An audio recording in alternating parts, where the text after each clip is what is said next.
We're here to open the public hearing for the 2017-2018 annual update to our 2013 to 2018 Consolidated Plan for Housing and Community Development. This is program year 5 of our program spending. My name is Shelley Fugit. I'm with MDHA, and this presentation will be to go over the allocations that we anticipate for the year and how we anticipate spending funds for the year.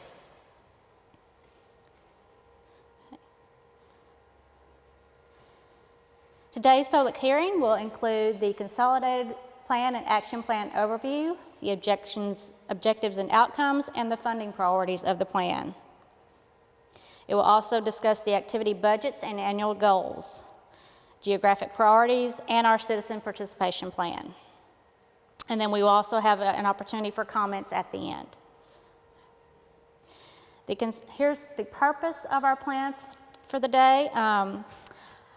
Our current consolidated plan period is from April 1, 2013 to May 31st, 2018, and it identifies the funding priorities of our 5-year plan. We have some announcements to make with this year's plan. The first being is that our program year has been adjusted this year. In the past, it was April 1st to March 31st every year. We requested a waiver from HUD to adjust our program year to meet the funding allocations on a better timeline. So HUD approved that. So now our program year starts June 1st through May 31st every year, which is why you see the consolidated plan period going from April 1st to May 31st instead of March 31st. Within the 5-year plan, there are annual updates that describe the proposed use of funds during each program year. This serves as our application for funding for federal entitlement programs, including the Community Development Block Grant, the Home Program, the Emergency Solutions Grant, and the Housing Opportunities for Persons with AIDS program. It benefits low and moderate income households and areas. The consolidated plan format is regulated by 24 CFR Part 91. Beginning in May 2012, it required the use of the Econ Planning Suite, and we must use the template in IDIS Online. Just a bit of chronology. Our 2013 to 2013 Consolidated Plan and 2013 Action Plan. Planning and development for the plan began in the fall of 2012. We had public hearings in December and January of the draft of that plan. It went to board approval in February and was approved by council in March, and then was submitted and approved by HUD by July of 2013. In addition to that, we had a substantial amendment after that consolidated plan was approved. It went to public hearing in July of 2013, was approved by the board and council by August of 2013, and was submitted to HUD and approved by HUD by September 27th, 2013. Our action plan chronology, the next few slides just go through the process that we've used the past several years for our plans. 2014, which was program year 2, the public comment period began in December through January. We had public hearings in December and January of that year. 2015 was program year 3. Again, we had public comment periods. After the public comment period started, we had public hearings in March of that year for that plan. And then last year, 2016 Action Plan, program year 4, the public comment period started March 21st through April 28th, and we had 3 public hearings in April of that year. So the consolidated plan, our 5-year plan, identified several plan priorities that are our goals for our consolidated plan, and they are listed here. The first is to increase the supply of affordable housing, to strengthen collaboration among service providers, to increase access to healthy food choices, to decrease homelessness, to develop and implement place-based strategies for community development, to provide summer youth programs for low-mod youth and children, to provide housing assistance for persons with HIV or AIDS, and to affirmatively further fair housing. In addition to our consolidated plan that was done in 2013, at the time we had to also conduct an analysis of impediments to fair housing choice. And that analysis of impediments identified 5 areas of impediments, 1 being the scarcity of affordable rental housing, 2 being the scarcity of housing units accessible to persons with disabilities, 3, a lack of fair housing, education, testing, and enforcement capacity, uneven distribution of community resources, and the restriction on expansion of protected classes. So we incorporated those impediments into our goals and objectives of the CON plan.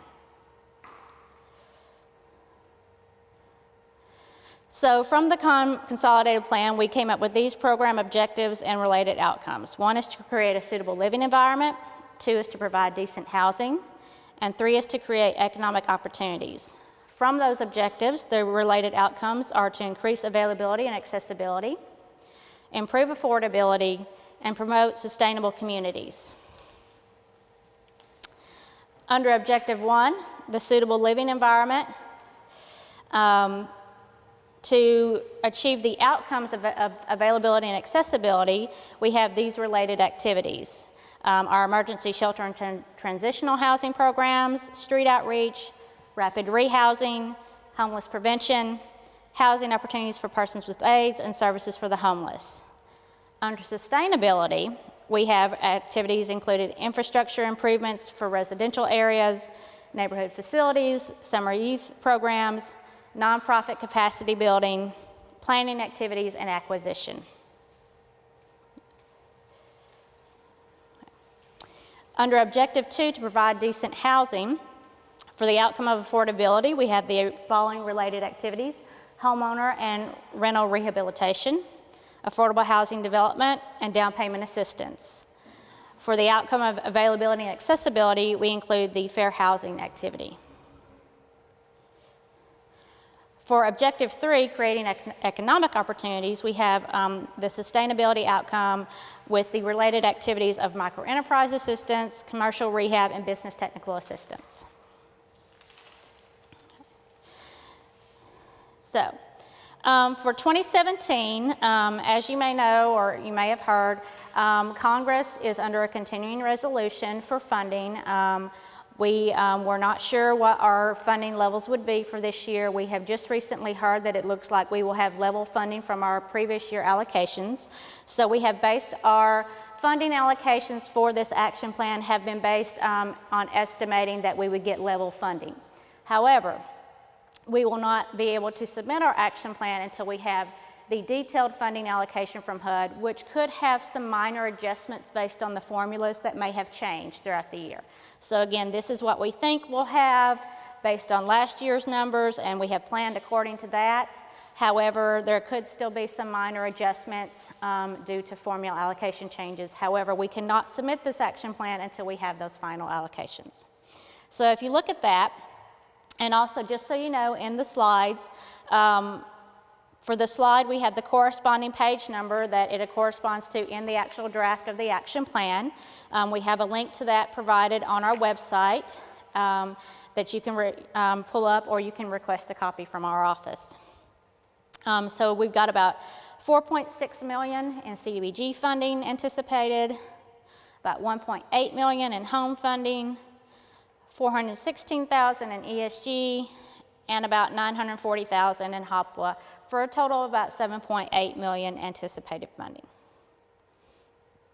Just some funding history, and again, this is on page 43 of your action plan. You can see the trends from the past 10 years. I'm sorry, you can't see on the slide right here, but you can kind of see how funds have either gone down throughout the years. Some have gone up and down. ESG and HOPWA have kind of been given a little bit of a boost over the years. As part of our consolidated plan, we created geographic priorities based on a place-based strategy program. And this was, the guidelines for this is that we were targeted, it was a targeted investment, and it was a 2-tiered approach. We have Tier 1 areas and Tier 2 priority areas, and we'll go into detail on those. Tier 1 areas, as described on page 87, are where census tracts where at least 65% of the households are at or below 80% AMI or are in Tier 2 priority areas. And we've listed the census tracts that we have with the most recent data here that correspond to those figures. For the Tier 1 areas, we have the following available programs for funding.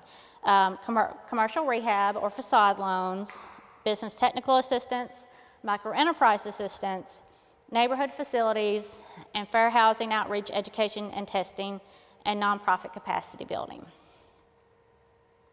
Our next area is our Tier 2 priority areas, which is the North Nashville area. And this is the North Nashville community, and that includes areas north and south of Clay Street and I-65, west and east of Clarksville Highway and the CSX Railroad, and south and west of the Cumberland River. And it includes the following census tracts. What we did in our 2016 action plan and continuing this year, we updated the Tier 2 areas to include any census tracts where we have public housing locations, so those were added as well. The available programs under Tier 2 priority areas include every program that was available under Tier 1, but also the following programs of acquisition and related activities, residential infrastructure improvements, targeted housing rehab, and planning. And business technical assistance and microenterprise assistance programs will be required to target outreach to residents of public housing, even if they are outside of those areas. Our third geographic priority is food deserts.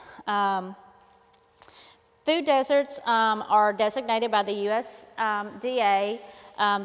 They designate the food desert areas, and that what we have done with this map is we have highlighted those that are considered to be food deserts by USDA and are also areas that have 51% LMI. And these are the areas that we can fund healthy choice programs for the food desert areas. Okay, getting into the actual budgets themselves, we're going to start with CDBG. And you can see how we have broken out our project budget. And again, this breakout corresponds to page 46 of the action plan. And you'll see it starts with our 2017 allocation, estimated program income, and then you see carry forward and reprogram. Carry forward are funds that were allocated in previous years that we had designated funds for projects and they are underway and are moving forward, but were not completed in 2016 and are carrying forward into this year. Occasionally we have projects that we think are going to cost a certain amount of money, or we think are going to be very successful, but we find that we didn't have to use as much money for those programs. And that the interest maybe wasn't as much as we thought it was. So what we will do sometimes is we will reprogram some funds from projects that had available money to other programs that need it. So you'll see areas where we have reprogrammed some previous funds here. So if you see the breakdown, you'll see that we have acquisition and related activities, administration and planning, economic development, housing programs, public facilities and infrastructure, public services, and nonprofit capacity building. And we'll go into these in greater detail with subsequent slides. So for acquisition and related activities, again, we're using carry forward money. We expect to fund maybe 2 projects for this goal in 2017. Again, these were funds that were allocated in 2016, have not yet been spent, but we anticipate spending them in the next year. And the acquisition will be in the Tier 2 priority areas. Our administration and planning, we are allowed a maximum of 20% to be spent on administrative and planning projects, and that is reflected here. Our economic development programs, we have 4 programs. We have facade loans, business technical assistance, microenterprise, and a Section 108 loan. The Section 108 loan is a repayment loan for a HUD loan that was given several years ago. We are down to our last 2 payments on that, so what you see is the repayment amount is what the Section 108 loan is. If you notice, under Business Technical Assistance, it says $0. This is because in 2015, we allocated $300,000 to the program and entered into a contract agreement for that program, and it's still under the current contract. So we are not adding any additional money to it, but it's still active, so we have it noted here.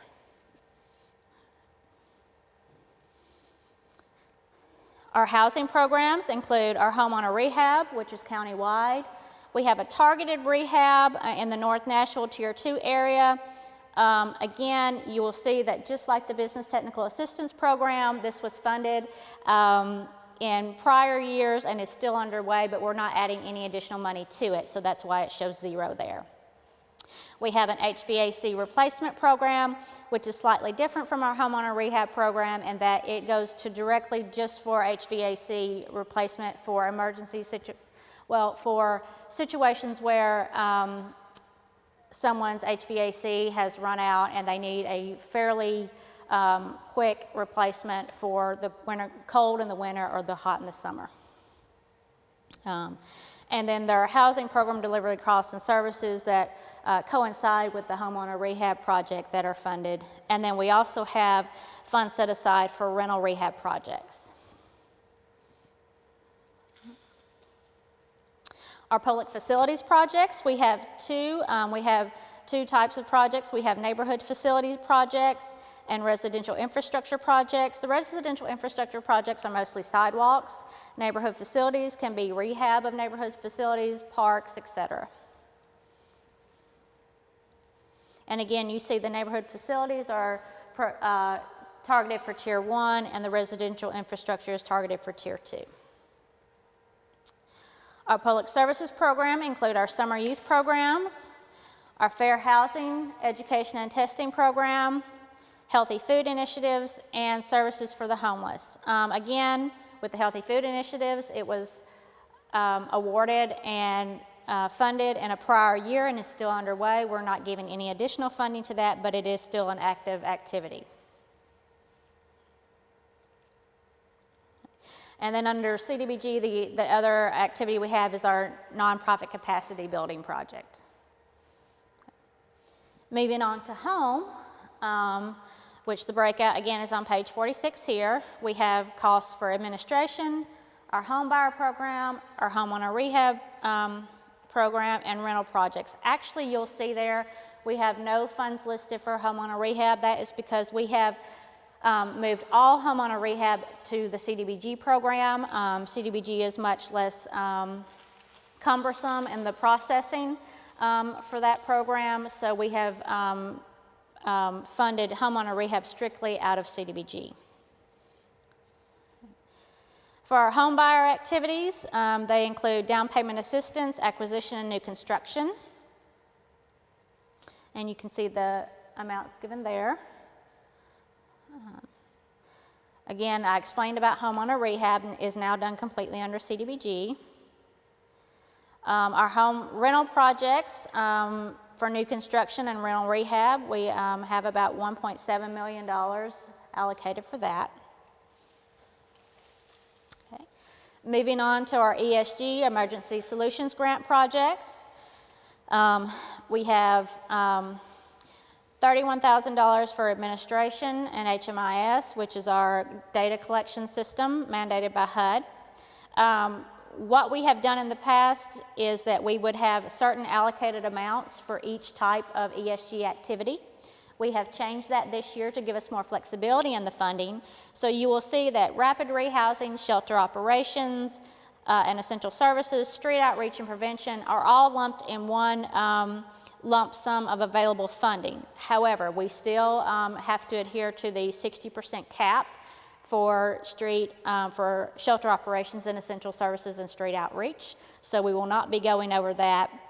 But when we submit the RFPs, we will leave it more in an open bucket so that we can have more flexibility in which agencies we fund, how much we fund them for each program.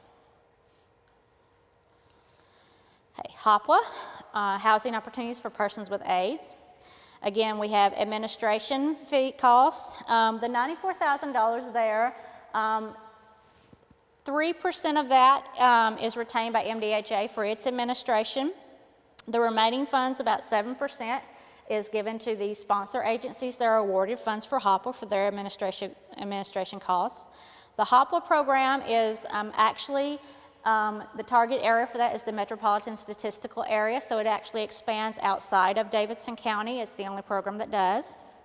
And again, as with ESG, to allow us more flexibility in funding, we have put all of our activities, short-term rent, utilities, and mortgage assistance, supportive services, and facility-based housing operations into one large pot, so we have more flexibility when we release the RFAs to allocate funding that way. Several of our activities under our different programs are limited by regulatory caps. We've kind of mentioned a few of them, so we're just going back over that here. For CDBG, admin and planning, it's a 20% cap of the allocation and program income. So you'll see what the 20% is and then the amount budgeted. Our CDBG program services, public services programs, are only allowed to be up to 15% of our overall allocation, which is about $683,000. So you'll see where we're actually allocating a budget of $622,000. Home administration is only allowed 10%, so you see that reflected there. ESG administration is 7.5%. And then, as we mentioned before, the 60% allocation for shelter outreach and operations. And then the HOPWA administration allocation is a total of 10% overall, with 3% going to MDHA and 7% going to the sponsor agencies. Just to give a rundown based on the type of activities we do across all programs, our housing activities across CDBG and home, they're broken out here where you can see the amount of money, just kind of a different detail for you that is going to acquisition, homeowner rehab, HVAC replacement, rental rehab, housing delivery and services, and the nonprofit capacity building, and then under home, the home buyer programs and rental programs. We have the administration and planning cost breakdown here. Our public services and economic development, we've combined those two here for ease of the slide and to kind of give you a general idea there. But you can see again what those programs are: your facade loans, your business technical assistance, micro enterprise, your summer youth, your fair housing, healthy food, etc. Our public facilities and infrastructure programs, again our ESG programs, and our housing opportunities for persons with AIDS programs.